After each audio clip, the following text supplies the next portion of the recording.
ఈ వయసులో పిల్లలకి ఆ తల్లి ఒడి ఓ అందమైన ప్రపంచంగా ఉంటుంది. ఆ ఒడి నుండి బయటకి అడుగుపెట్టిన మరుక్షణం ఆ పిల్లలు వేసే తప్పటడుగులను తల్లిదండ్రులు సరిదిద్దుతారు. ఏమీ తెలియని ఆ పిల్లలకి ఒక భవిష్యత్తు నిర్దేశించాల్సిన బాధ్యత తల్లిదండ్రులదే. పిల్లల భవిష్యత్తు విషయంలో తల్లిదండ్రులు తీసుకునే నిర్ణయాలు సరిగా లేకపోతే అవి తల్లిదండ్రులు వేసే తప్పటడుగులవుతాయి. వాటిని ఎవరు సరిదిద్దుతారు? వారి తప్పుకు ఎవరు బలవుతారు? చదువు, చదివించు, 10 కాలాలు జీవించు.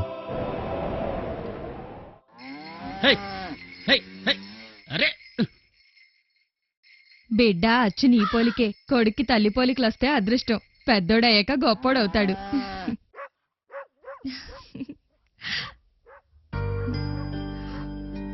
విన్నావా అయ్యా ఆవిడేమందో? వీడు గొప్ప అదృష్టవంతుడవుతాడట. పెద్దయ్యాక పెద్ద పెద్ద చదువులు చదివి గొప్ప ఉద్యోగాలు చేస్తాడేమో. ఈ నిజంగా అదృష్టవంతుడైతే నా కడుపున ఎందుకు పుడతాడు? ఈ ఇంట్లో ఎందుకు ఉంటాడు? ఈడేదో గొప్ప గొప్ప చదువులు చదివి ఉద్యోగం చేస్తాడని పిచ్చి పిచ్చి ఆలోచనలతో నువ్వు బుర్రపాడు చేసుకో మాకు. మన బతుకులు ఎట్టాగో ఈడి బతుకు అంతే.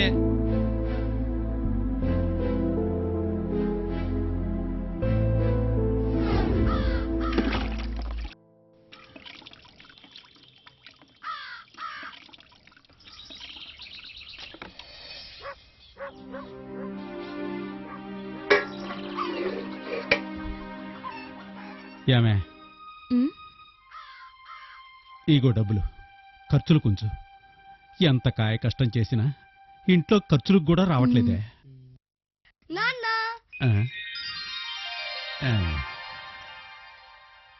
ఈడి జీవితం మన జీవితంలా కాకూడదు. వీడిని ఎంత కష్టపడైనా చదివించి గొప్పోణ్ణి చెయ్యాలి. నమస్కారం అయ్యా. నమస్కారం. మీ అబ్బాయి బడికెళ్తున్నాడా?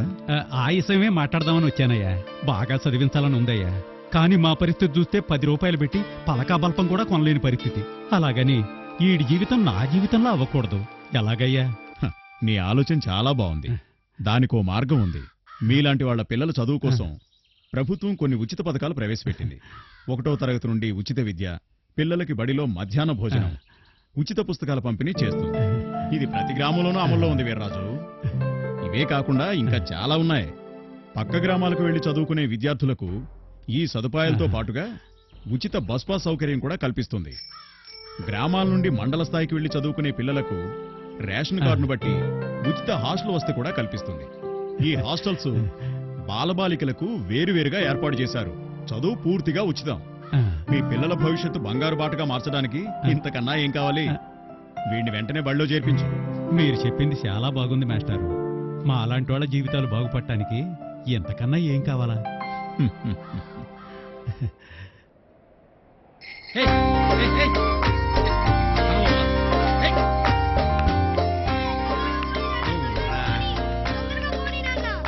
ఇవాళ నుంచి బడికి వెళ్తున్నావు కదా, బాగా చదువుకోవాలా, గొప్ప ఉద్యోగం చెయ్యాలా. పెద్దయ్యాక కలెక్టరు, డాక్టరు, లాయరు వీటిలో ఏమవుతావు? ఒరే నాన్న, నువ్వు కలెక్టర్ అయితే నేనొక్కడే కాదు, ఊరు మొత్తం సంతోషిస్తాది.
చూడు నాన్న, నేను 10వ తరగతి ఫస్ట్ క్లాస్ లో పాస్ అయ్యాను.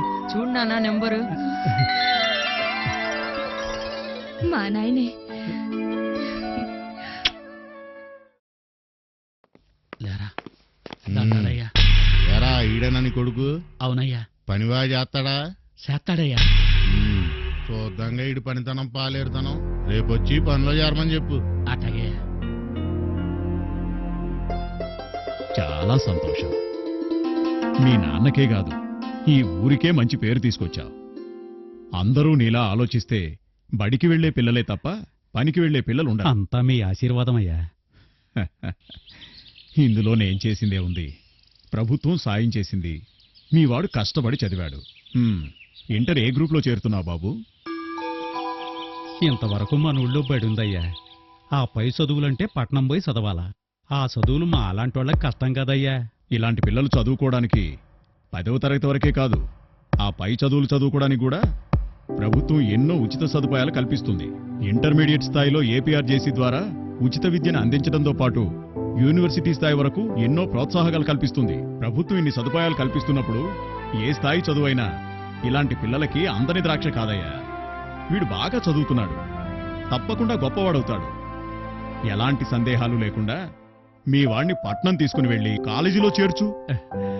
ప్రభుత్వం ఇన్ని పథకాలు కల్పిస్తున్నప్పుడు మా ఊడిని కాలేజీలో చేర్పిస్తానయ్యా. ఉంటానయ్యా. మంచిది. వస్తాను సార్. ఆహా.